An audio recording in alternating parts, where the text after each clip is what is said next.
We're good.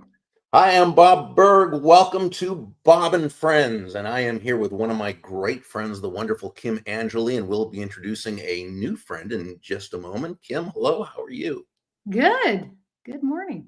Yeah, how's everything in Angeli world? I know you have a bunch of things coming up in your life. Aside from Good. a great, oh, you know what? I want to, before I even forget, I want to congratulations to you, your new my daily gratitude journal. Of course, you have the Yeah. grow with gratitude, and tell us real quickly. I want to know about your next 5 day event. So I'm having a 5-day gratitude challenge in my Facebook group, and we will come together as a community and practice gratitude, writing it. And I have a workbook, and I'll give you all the tools you need. And then I'm going to have a Zoom call on that Friday to just have you ask me all kinds of questions about gratitude and abundance. So Beautiful. I love join that. me if you like. Okay, wonderful. Thank you so much. And I have immense gratitude for our upcoming guest. Her name is Heidi Baumgart. She is co-executive director of the Small Giants community and is a champion of purpose-driven SMBs, small and medium-sized businesses, and leaders creating positive work environments to do joyful work that results in profit and happiness. With that, she's dedicated her career to serving, teaching, and leading purpose-driven businesses to develop people-first cultures. Before joining the Small Giants team, Heidi led an in-person brand agency through the changes to fully remote the work within 10 states and 4 different time zones. She's also served in team development, employee branding, and marketing roles. Her leadership journey began at a very young age, learning small business lessons through her family's third generation business. And as an undergrad, she received a recognition as Kent State University's Student Leader of the Year. These days, she loves connecting next generation leaders with their purpose and each other. So that brings us to Small Giants Community, which is based on one of my favorite books called Small Giants, Companies That Choose to Be Great Instead of Big by Bo Burlingham. It's a wonderful book that you want to pick up and read it over and over again. There are so many wonderful lessons. Since 2009, the Small Giants community has recognized, connected, and supported thousands of purpose-driven leaders from hundreds of small and medium-sized businesses in the US and Europe. The community is a premier resource for building businesses that both do good and do well. The community collaborates with expert practitioners to offer interactive learning opportunities and sharing proven practices for how to run purpose-driven businesses, with the knowledge that soft skills, or what I call people skills, can lead to hard numbers, and that work-life harmony is all about an emphasis on life. Together, the community members build business cultures with connection and care. And Kim, I got to tell you, I'm totally sold already. How about you? Oh my gosh. I've been looking at this community online, and it's amazing. And I love one of the key things: choosing purpose over size is one of my favorite. And I see the word relationships, one of my favorite words, running through the entire community, which I'm always talking about relationships. So welcome, Absolutely. Heidi. Yeah, Thank Heidi. you so much. Yeah, and Heidi, as I welcome you, I want to thank our good friend Jennifer Trachtenberg. She is the co-CEO and chief people officer of Clear Vision, and she's a wonderful human being and made the connection. So very grateful to her. And as Kim and I welcome you, I want to kind of start off with a premise, if we may. What is a small business as compared to a big business, and what makes a small giant, as Mr. Burlingham talks about, what makes a small giant a small giant? Oh, excellent. My favorite questions, Bob, and thanks again for having me today. Hello, Kim. So grateful. And yes, thank you, Jennifer Trachtenberg, for introducing us. So yeah, small businesses, technically they're defined as under 500 employees. Most of our community members are between 50 and 250 employees, maybe $5 to $50 million in revenue. annually, that kind of size. But small businesses also aren't just revenue and employee numbers. They choose to be small, and so they choose greatness over growth. Growth may be one of their goals, but it's not the first goal, and it's not the main goal. So small giants tend to be purpose driven. They tend to have missions. They definitely have core values, and they care about those people first, whether it's their customers, their employees, their vendors, their partners, and definitely their community. Yeah, and one of the things that was prevalent throughout the book was there was a sense of freedom that these small businesses had. The owners, founders. Heidi, I want to bring you up here. Let's get Heidi come up back up here. Sorry about that, my fault. And freedom seemed to be a constant here. Is that one of the main advantages, would you say, of a person who decides to stay small as opposed to go big for the sake of going big? You know, I think it has a lot to do that particularly the founder, owner, or proprietor in general, knows what they're setting out to do. And very often, freedom in small businesses for small giants is defined as they're not beholden to investors or all kinds of big corporate interests. And so, yes, it's definitely freedom. But it's definitely people who understand what they're setting out to do, what they want out of their business, how they're going to do it, maybe, but really why they're doing what they're doing. There were so many in the book that I could say were favorite stories, and that I think embody what you just said. Mhm. One of them was Zingerman's with Ari Weinzweig and Paul Saginaw. And maybe it's because I've read some of Ari's book, Ari's books, because he's also a prolific writer, aside from being an entrepreneur. But tell us a little bit about that, because they started with basically a delicatessen in a small college town, right, Ann Arbor, Mhm. and they caught on. They could have gone big. In fact, they were offered to franchise everywhere. Mhm. Number of reasons they decided that's not what they were going to do now, but they didn't stay with just a little delicatessen either. Nope. Small giant, they have a lot of companies in a sense within one area. Yes, the ZCOM. Yeah. You know what I think what I love about the Zingerman story, and they were ahead of their time in thinking about employee development and thinking about intentional training and investing in people, in that it helped people find their own greatness and be the best versions of themselves. And ultimately, when you invest in your employees and train them, they're the ones who are going to give the best experiences to the customers. And Zingerman's not only did that, they really have defined it. And now they have Zing Train, and their ZCOB, their community businesses, that continues to scale that. So they have this very anchored model that started with making a great sandwich and deli experience that is so beloved by the University of Michigan and students and more in that greater area. But that anchoring of training and people investment has Mhm. created so many wonderful experiences for, again, the community, uh, employees, customers, vendors, and on and on and on.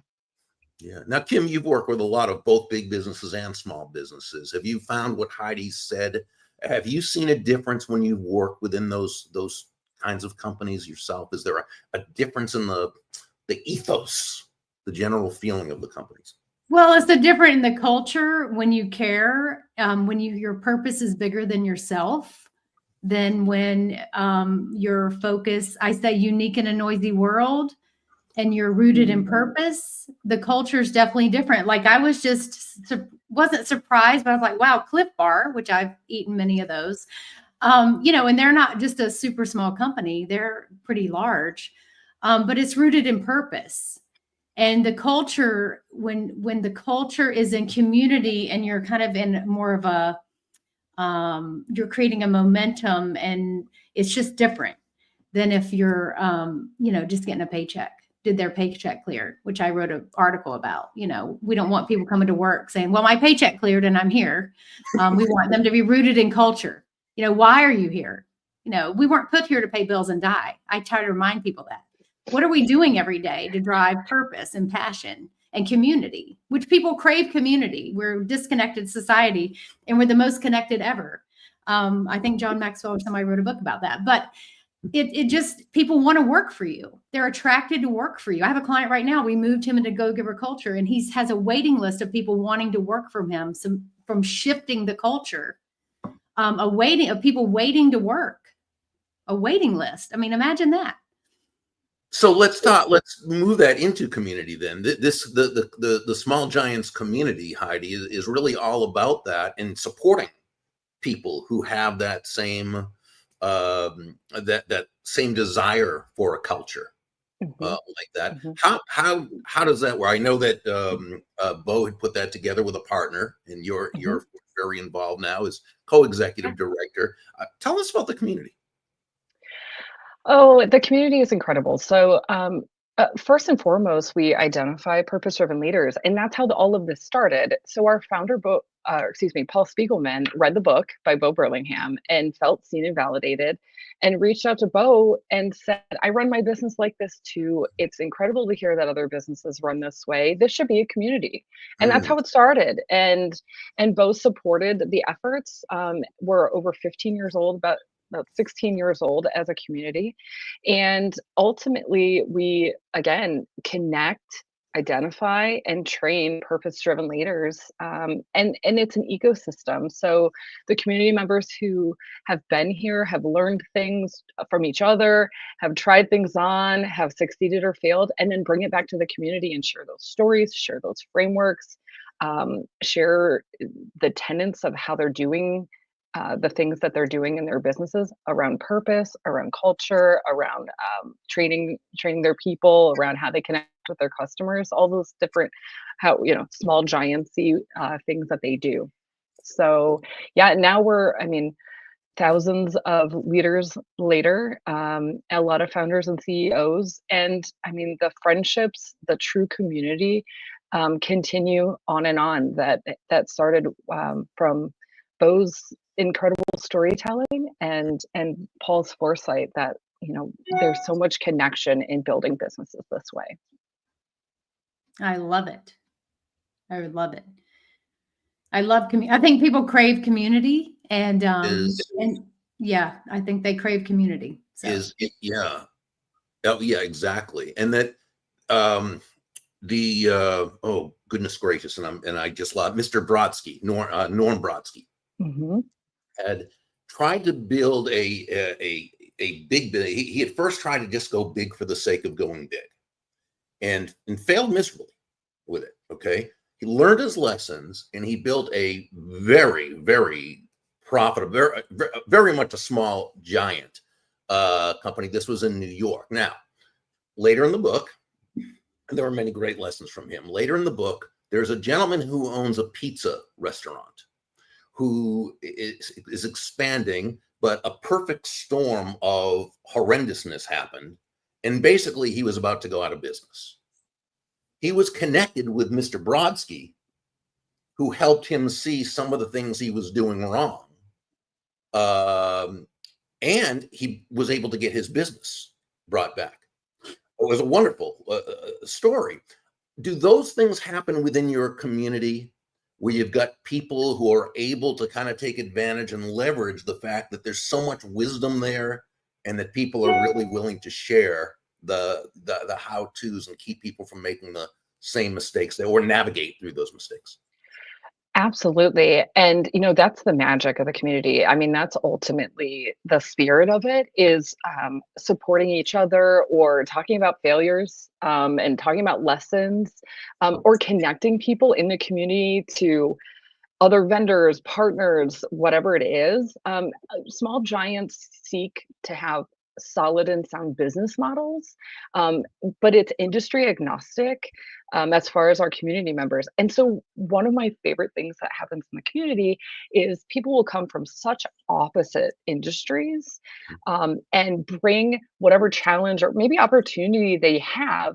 And someone will be like, oh, well, you're a solar panel company and I'm a restaurant franchise company, but this we had that same issue in this way, and Mm. here's what happened. And so a lot of times the community members are shedding light on like what to look for next on the path, or just very authentically vulnerably sharing what actually happened or how they felt about it, and how it affected their people, their suppliers, their vendors, their business models, their cash flow, their whatever it is. And it's incredible to see how people connect, just like that story of the pizza restaurant with Norm, for sure. Yeah. And it's so interesting how someone can do something in a certain industry and something works in that industry, and the principle is there and they can share what it was. And another person in a different industry has a choice because they can say, that would never work in my industry. Or they can say, the exact thing might not be applicable, but the principle would. Now it's how do I apply that principle? Exactly. We offer a mentorship program called the Sounding Board, where we have folks bring opportunities and challenges to the table. And we intentionally pair them with mentors who have expertise, again, maybe not in that direct industry, but they've grown their businesses in some sort of healthy way like that, or they've been through different, say, employee ownership models, or there's so many different versions of how our sounding board, but they mentor them through whatever is going on. They serve as an accountability partner, but again, they're shedding light on here's what to be thinking about. And don't forget, when you turn this faucet on upstream, the water is pulling downstream, and all those different variables and factors that happen in business every day. They serve as that sort of wise elder, in the general small giants business space. Mm. Yeah, I love that. Kim, you. I have a quick question. So, as far as people that are in the community, can you kind of shed some light on, have they been in business a while? Are they new? Is it a mix? Is it franchisees? Is it, just give us a feel for like who, I mean, I've snooped around on your website and looked at, but really tell me without me being nosy.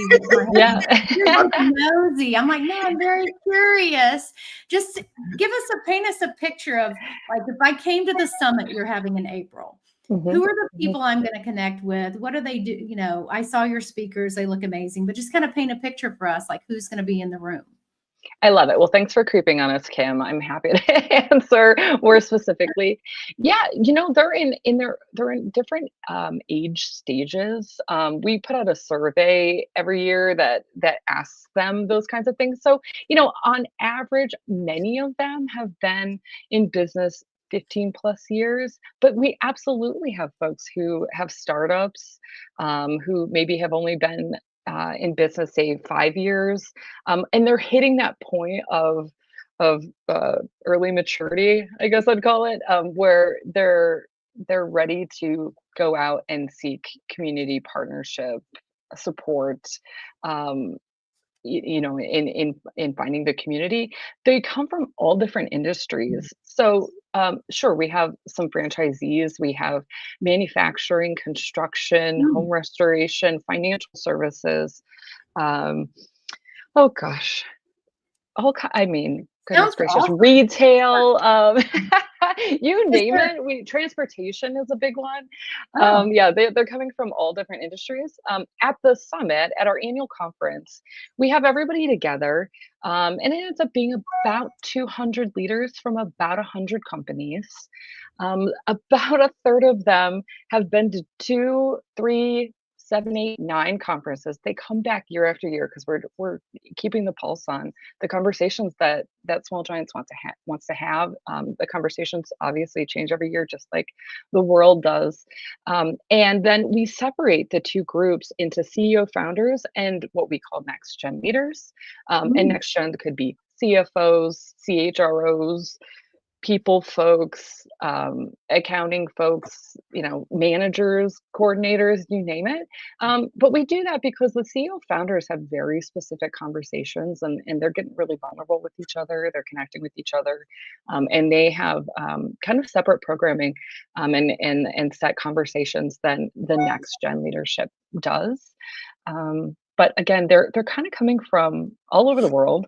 We I think we have about 5 or 6 folks coming from Europe this year, Mm. and all of the U.S., Canada, different industries, different size businesses, and to your original question, different tenures of longevity of business, or maybe they're on their third, fourth, fifth business too. Mhm. Right. Mhm. So one other quick question, because I'm curious.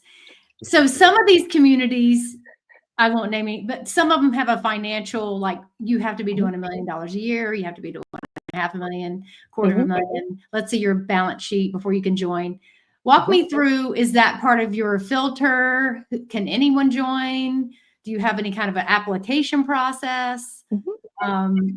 What does that look like for Yeah. someone who's like, oh my gosh, these are my people, they're purpose driven, they're community, they're unique, Yep. better's better, bigger's not better. Mhm. How do I get around more people that are like that? What is the process? Great question, because there are a lot of communities that intentionally include or exclude folks, and essentially, we are like-hearted. So if you're like-hearted and believe in the small giants way of running a business to be great, not just big, and you care about your people and purpose over profit, not that profit's a bad word, it's necessary to have that sound business model.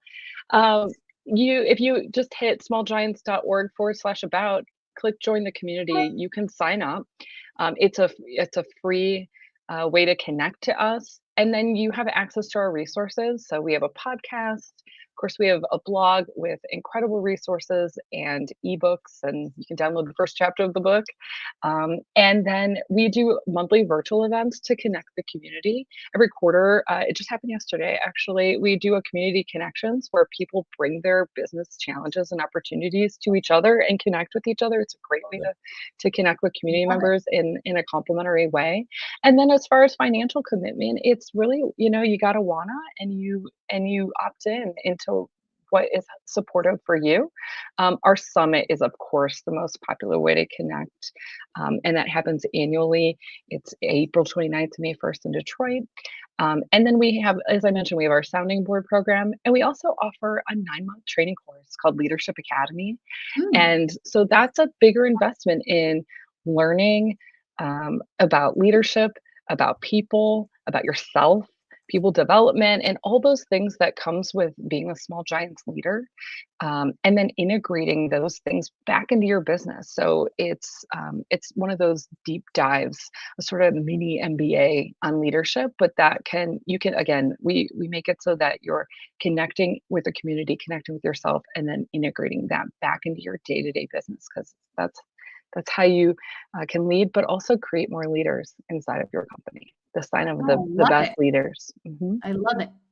Yeah, it reminds me of in the book, in one of the chapters, Bo had titled it Galt's Gulch.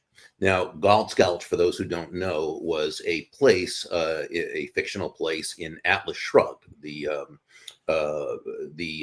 classic by Ayn Rand. I have mine, I think, right up there behind my finger. If I go like this, yeah, right up. Yeah, you're like, it's like the weather Oh, person. Like, where? I love your sticky noted book, Bob. Yeah. It's so good. It's so good. I got like the dog ears and the sticky notes and the highlights. I love how Oh you've yeah, interacted with all these stories. There's yeah. 14 incredible Yeah. stories It was there. fascinating. And so Galt's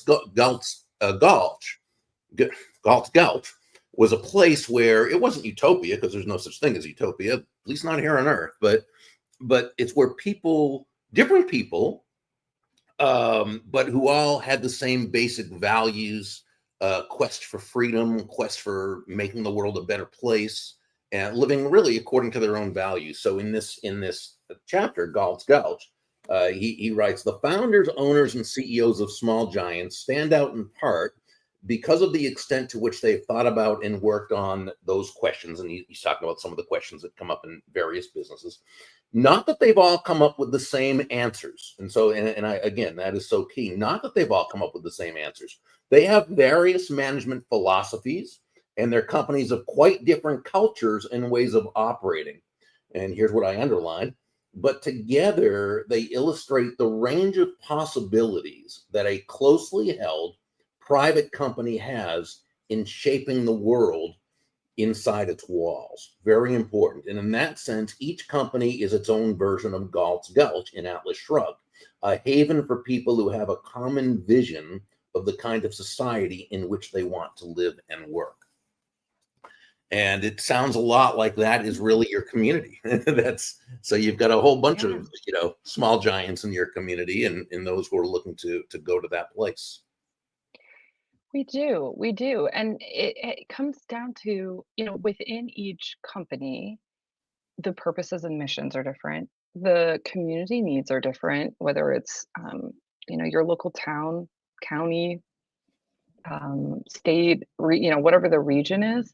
And they're innovating at their own pace. And that pace can also change within a company as they evolve and grow. Sometimes, you know, there's quicker things, and sometimes they're slower times, but it's all very intentional, and it fits them. And I think the way that they stay true to their own cultures come down to they have core values Yeah. around what they believe Mm. and why they're doing what they're doing, and how they choose to behave and keep that true north, whether it's purpose, mission, or core values. But yeah. Yeah. Go ahead. Well, because I think people, I used to own an insurance agency, and Mhm. you know, this gratitude journey of mine, inspiring grateful living around the world and partnering with people like Bob and yourself is, you know, if I did an insurance agency again, you know, I was always buying into the scaling, right? And at some Mhm. point, your profitability suffers. You've got employee, you know, all that, and you don't realize it. Of course, that was my first go around, my first rodeo.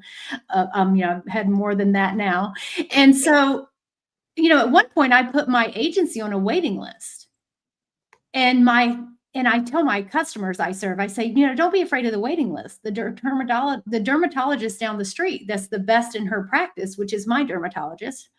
I call her whack-a-mole because she's really good. She has a waiting list, and she doesn't lose sleep at night because she Mhm. has a waiting list. She's Mhm. serving her clients at her highest self based on the ones she can see. And Mhm. so people said, "Oh, how are you going to scale, you know, my new rebranding?" I'm like, I don't want to scale it. I want to serve people at my highest self and stand in my purpose of choosing grateful living, inspiring people to be their best selves. And so that really it's a reframe of the mind, because it's like, you know, my marketing team that rebranded me went straight to, how are we going to scale this? And I was like, hold the phone. I really just want to be better, not bigger. That's the difference. And so that's why For I'm sure. very interested in your community, because it is a disruptive mindset that, because my husband's in private equity, and that's what they do is they Mhm. invest in the business, they take it from third or fourth generation, and they grow it, and then they might sell it or they might hold it. It's a different flavor. So I'm okay with, I can't serve you at my highest self, so I have a wait list like my dermatologist. So I love that methodology that you have. Well, and I appreciate that. I'm so grateful, by the way. I bought your book. Oh, Um, thank you. there I it love is. it. I'm so sad that Jeff There it Bezos is. is not. Here's the one thing that I wish Jeff would do for me if he's listening. Jeff, Mr. Bezos, would you please let me know everyone that buys my book so I could send them a thank you note? Like I go in, like my book has been sold. I'm like, oh, who bought it? Who bought it? Please let me send them a note. But thank you. I I made appreciate the you. list. Yeah. I know, but thank you. But you know, I'm grateful you're bringing up that reframing, and I love the comparison to a really popular doctor, because you know it doesn't have to be about quantity; it has to be about quality. So what you're saying to me is what you were doing was you were focusing on creating better experiences and better probably insurance products, or you know, however those things were defined. You were creating your own definition of success. You were creating your own definition of greatness and bigness. But the big doesn't have to be volume, dollars, employees, locations. The bigness can be the greatest quality products, the experiences, the feelings of vibes. Referrals end up being really important in when you create a business model like that. But ultimately, the way Bo defined it in the book is having mojo, having a Right. business that has charisma, and maybe they're not the biggest, hugest company ever, but you want to buy it. You want to if that company comes out with swag or writes a book, you want to buy the book. If the leaders are speaking at a conference, you want to go to that conference. You want to work there. You want to be a vendor for them. It's all that spirit, and that doesn't have to be around. That doesn't have to be defined by revenue or location or total employees. It has to. It's the vibes, as the kids say. Like, what are the vibes? The vibes are great, not just the quantity of things that count in a traditional capitalism, industrial revolution society, the way that we've seen it previously. It's just not the how many Model Ts can we get off the line. It's how many connected experiences can we really have, and that's what this community is really Well, in about. doing that does not take away from the bottom line, and that's what's so key for people to remember. And I think people forget that at their peril. Okay, and that is, the more of a quality experience you are providing your customers and clients, the bigger that bottom line is going to be. So Mhm. you're not sacrificing one for the other. It's not an either or, it's an and one of the things that I think they did particularly well, the people in this book, is they learned that, yeah, you have a passion, you want to bring something to the world that makes a difference, you want your employees and team members to have a great experience working for you, you want these things, and the more you do that, the better you do that, the bigger the bottom line is. Mhm. you Mhm. know and that's what works. So it's, as my great friend John David Mann coined the phrase, money is simply an echo of that, right? It's the thunder to values lightning, and I think that's really the key. A couple of mistakes people made, because there was a wonderful part where Bo, in his revised edition, the 10th anniversary edition, talked about some of the 10 years later, and he gave an update on some of these, and it was a fascinating read. But one or two of them nearly lost their businesses because they forgot about the bottom line being important. Mhm. Mhm. Right? So you've got to have those systems, the processes. Yeah. And yeah, absolutely. And actually, from the time he wrote the first book until he saw what played out with those businesses he originally interviewed, he added a sixth sort of tenet, and it had to do with being financially sound and not Oh, chasing profit at all costs. right. That It's one. funny. So go ahead. No, Forgive me. um, but it is about sustainability and keeping, and maybe you have a lower profit margin, but you can keep it longer than trying to have these kind of hot and cold periods. Those short-term financial gains. It's some of these bigger companies brag about their revenue and how much they sold, but they spent exponential amounts on people that then they had to lay off to get to those spaces because it wasn't sustainable. So it can all be smoke and mirrors. Sustainable Right. is much more important than those big flashes in the pan. Yeah. And then you had the Minnesota company that kind of got off track from being they sold on high value and a large profit margin, as opposed to being a commodity. And they had differentiated themselves in a basically commodity type business by being the high end seller. And they kind of ended up forgetting that for a little while, and so they kind of messed themselves up by going into that low price, and then they had to get themselves back together with new leadership. So I think one of the things it shows, and why a community like yours is so important, Heidi, is because it's not a matter of just as the old commercial infomercial by Ron Popeil, set it and forget it. It doesn't work Mhm. like that. No, you got to Mhm. set it. You've got to create that culture. You got to know what you're trying to accomplish, but you can never set it and forget it. you've got to constantly remind yourself, remind your team, remind the community, remind really what you're all about, which I would imagine the support in the Small Giants community really makes that a lot easier.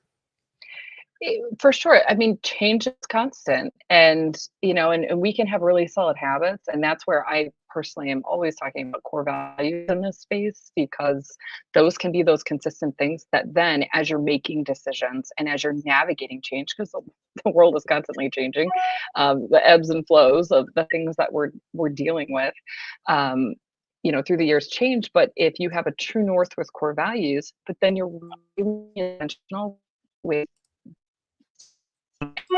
your change management, you can navigate through without losing, that sense of purpose, or take your eye off the ball. The example you had where you're like, oh, we were doing this one thing, we were successful at it, but there's, sometimes it's shiny object syndrome.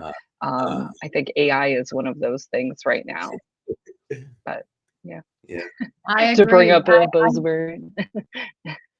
AI is a shiny object. I agree. It has its place, but it's definitely Sure. a shiny object. So, Well, and sometimes when you coach, you're like, back to center. Back to center. Come on. Okay. And that's how I see that in your mentorship is probably the people that are, I say, power proximity, where you want to be. Is I say a lot of people, oh, I went to the seminar. I downloaded this YouTube last night. And I'll be like, what are we doing? What's our core purpose? What was your core desire? Yep. What? Stop. Get off the magic pill bus. Yeah, no. Yes. Well, and one of the first tenets of Small Giants is leading with a long-term vision. And it's not to say that, new innovations and new things, new tools and frameworks and things that come up should be integrated. But yeah, you got to stay on course. That there's that whole expression about, ships being 1% off, you're all of a sudden you're sure. hundreds of thousands of miles away from where you're leading. Mm-hmm. Mm-hmm. Yeah, exactly. As we bring this to a close, a few people I want to thank. First, the people who have been commenting. I just, I'm not exactly a techno wizard, as Kim can tell you, Heidi. So I figured out about 15 minutes ago how to open the chat to actually see, what people were saying. So many nice messages, so many people saying nice things about you and the community and others. So thank you to the people who've been participating. Thank you to everybody who's been watching. I also want to thank Joseph Lewin, who is our producer, he's been in the chat putting all the links, Heidi. I'm going to ask you one more time before we go to talk about real quickly the upcoming event, but Joseph's been putting all the links there. Joseph is a guy, he handles all of our technology now. And he's just wonderful with the videos and with all the SEO stuff that I have no idea how any of that works. Don't want to know. And so for people watching this, check out Joseph. Connect with him on LinkedIn. Do want to thank Bo Burlingham for the book Small Giants, because really it is a wonderful book that I just people get. I know that Joseph has been putting the link to that, and he just flashed it up on the screen about the book. And and Heidi, I want to thank you and ask you one more time just to tell us how people can involve themselves in the community and how they can attend the event. When is it? Where is it? So forth. Great, thanks. Yeah, so smallgiants.org. If you go to /about, there's a big button that's in the community, and then you'll be on all of our lists with our announcements, with those virtual events and the different content. And smallgiants.org /summit, you can find out more about that. It's in Detroit, April 29th to May 1st. See some other trainings as well. Like I mentioned, our sounding board and our Leadership Academy. Leadership Academy is a great way to get integrated in the community with both the learnings that, like I said, you can take back to your business, whether you're a CEO, founder, or a gen leader. And there, you're going to have a buddy, you're going to be in a cohort, and you're really going to get integrated in the community as well as attend that conference. So excited to see everybody there. Heidi Baumgart. Oh, Kim, did you have something? Go ahead. Is it the same time every year, Heidi? It is, and I can tell you the dates, if you can't make it in 2025, it's April 28th to April 30th in 2026. It'll again be in Detroit. So if you have any interest, if you join our main list, then you'll get those announcements as soon as this conference is over. We'll be ready to start talking about the next one. Join, Awesome. yeah, Wonderful. Heidi Baumgart. I've kind of, Kim, I don't know if you have, I've lost Heidi's. Oh, she's a little frozen. Okay, so I'm not sure. So Heidi, stay with us for a little bit if you wouldn't mind. Kim Angeli, it was always great seeing you. Wasn't it so wonderful conversation? Oh yes, I'm love this. Love the small much giant community. So yeah. Okay. Well, thank you to everybody for joining us. This has been Bob and Friends. I'm Bob. I thank my friends. And even that little ampersand for the and. So until next time, make it a great, great day. So bye-bye.